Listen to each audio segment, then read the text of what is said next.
Many people right now with their RV, they're waking up to the truth. The truth is not a joke. And maybe nobody's laughing, but I'll bet you somebody back at a dealer's going, boy, we got that one. Hello again, everybody. Welcome to today's video. I am going to show you how this big old deer antler may be similar to your RV. So just stick with me for a minute. If you've not yet subscribed to our channel, well, welcome. I hope you watch 2 or 3 of these videos and find out that this is kind of an unusual channel. I'm an RVer at heart, but I'm an outdoor enthusiast. I've got a TV, radio background, and I have lots of opinions, lots of experiences. So let me tell you how that deer antler may be similar to your RV when you bought your RV. You may or may not know that for 15 years I owned a hunting ranch and hunting operation in Texas. And primarily we deer hunted, but the deer in Texas they're numerous, but they're pretty small. Native Texas deer are tiny. I mean, compared to with the northern neighbors that are their cousins. They're white-tailed deer, but they're a different sized white-tailed deer, native deer in Texas, than they are up north. So we had a lot of them on our ranch in Texas. And because I'm so, it's my personality to try to learn as much as possible about everything. When I bought the property and started putting feed and water stations out everywhere, I bought these trail cameras because I wanted to see everything. I want to know all of it. I want to dig in deep. I want to know everything. Mistake. Worst mistake ever. Because it just pulled the curtain back and it wasn't as magical for me anymore. And that's probably why I don't hunt and kill deer anymore. But I had cameras all over the property. Thousands of acres. Cameras all over. And I knew every deer. I did. I'd go up and I'd pull the camera cards. I'd go through I've seen, how do you get from there to there? And, that's going to be a big one. That's a crummy one. And I knew everything. At least I thought I knew everything. After deer season ends at the end of December in Texas, it's exciting for me to go back and look at my trail cameras and I can see what made it. What didn't get a bullet, didn't get an arrow, what might be able to live for another year. I found so much joy in that. That was right after deer season. But then come late March, first part of April, deer start shedding their antlers. This is not a horn, this is an antler. Many of y'all know that. This is a huge one to find in Texas, a native deer, beyond huge. And so I found this. And the story was, you're going, well, how does this relate to my RV? Come on. Well, I'm going to tell you. My wife and I went out late March, years ago. We're driving it's called a shed hunt, a shed antler. They fall off, they grow back every year. And when they fall off the head, there's blood here, right here. And you can see the little stain, but anyway, there's blood here, and it's a scab that forms over the head of a buck, and they'll grow back up in the fall time. They turn hard. They go through their breeding cycle, and then in the springtime, they will shed their antlers. I love collecting shed antlers. So I had piles and piles of them. And my wife and I went and we drove around. We're driving. Okay, let's get out and walk. Springtime, beautiful. Hear turkeys gobbling. We can smell the wildflowers. Beautiful. And all of a sudden I walked up and I saw that. I went, oh my God. Oh my God. And it was the biggest deer I had ever seen on our property. The biggest native deer ever. And I had 3 guides that worked for me. This is an important part of the story. 3. One of them was my ranch manager. He was just an old country boy that he could fix anything with nothing. And he had more common sense than anybody I knew.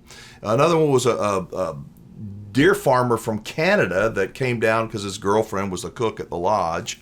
Another one was just a friend of mine that he was a helper, part-time guide, part-time landscaper. So these 3 guides, we ran the hunting operation. Now it's springtime. My wife and I go out. We're looking, just the 2 of us, and I find this antler. I was like, oh my God. She goes, I've never seen anything that big. I haven't either. I've seen every deer there is. What are we going to do? And I told her, I said, we're not going back to the lodge. What do you mean? Not till we find the other side of this buck. I have to find the other side. And it was fresh. There was blood right here, nice red blood, fresh. Oh my God. You're walking around like a tire out of balance. That other antler's got to be around. It took 2 hours. We finally found the antler. And it was bigger than this one. Oh my, I'm the most excited I have ever been. I mean, it was just, I was so jacked up. I called up everybody. Okay, we're going to go back to the lodge now. And I called up everybody in my phone that I knew.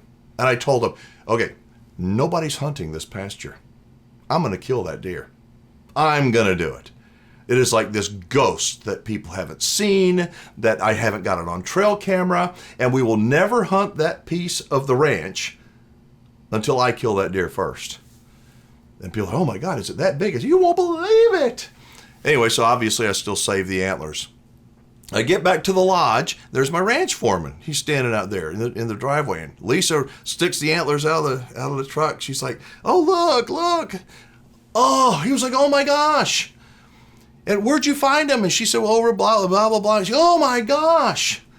And I said, "Don't worry about it, Kent. I've called everybody I know, and nobody's hunting that pasture because I'm going to kill that deer." And he goes, He had this terrible look on his face. I said, "What?" He said, I said, talk to me. And he said, Jody. Jody? My guide, hunting guide? The Canada Deer Farm. Canada. Came from Canada, not from Texas. I said, "You're lying. It's got the blood right here." He goes, "No. Strawberry jelly."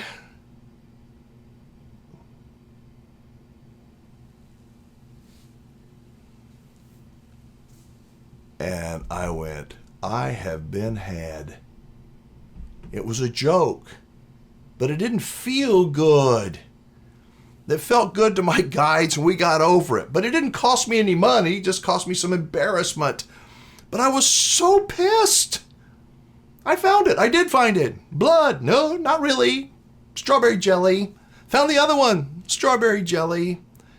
I tell that story because when you find out that you have been bamboozled, when you find out you've been taken advantage of, it's just a joke. There's a difference between being taken advantage of and having it just a joke, like in the deer antler at the ranch, and buying a $50,000 RV that's only worth $35,000. There's a difference in pulling a joke on somebody that it's just a little bit, it's a joke, and burying someone financially. And when I found out about this, I was not happy. I was embarrassed because I had called everybody on my phone to tell them, "Oh, I'm going to kill this big old deer." I thought, thank God I didn't tell anybody else. Thank God, they told me the truth because I would have kept believing it. Many people right now with their RV, they're waking up to the truth. The truth is not a joke. And maybe nobody's laughing, but I bet you somebody back at a dealer's going, "Boy, we got that one." Dealers, you can hate me. Manufacturers, you can hate me. Human beings, we are flawed, all of us. And when times get tough, when people get greedy, when people get emotional, when people are emotional, they don't make good decisions. Just about all the time, they make mistakes. Many people over the last 2.5 years with this COVID thing, they ran out and had to buy a new RV. Yay! Dealers are like, boom, yeah, baby, come on. Well, now the day of reckoning is coming. We are finding out that the value of these RVs is not what they wanted us to believe that they were going to be. Now, did they say, "Oh, your RV is going to maintain its value"? No, they probably didn't say that, but they did not say it. It's like a hunter would say, "Oh my God, where'd you find those antlers?" "At my ranch." "You're kidding." "Nope." And we've never killed that deer. And that's the truth. It's just not all of the truth. The more people are selling their RVs, the more they find out how upside down the dealer put them and the bank put them, the more upset they're going to be. And I think we haven't even scratched the surface. I look at my Facebook groups and there are hundreds of people selling their RVs. Hundreds of them. At least half of them, I would think at least, owe money on those RVs. Minimum half. And I bet you most of them are upside down because the dealer says, "We can stretch your payments out from here to yonder, and the payments are only this much for the rest of time. And you're going to owe that money." It's not as simple as saying, "Oh, it was a joke and it was strawberry jelly." It's a real deal.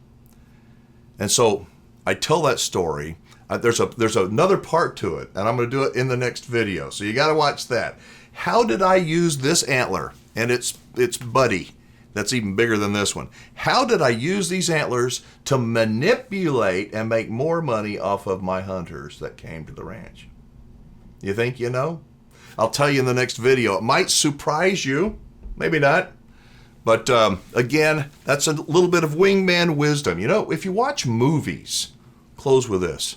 If you watch movies, I try to watch them for the backstory, the hidden meanings, remember the Titans? Remember that football movie? It wasn't about football. I mean, it was, but it wasn't. It's about relationships and overcoming adversity and so many different subplots. I care about the subplots, not just is this Planes, Trains, and Automobiles with John Candy, Steve Martin. Remember that?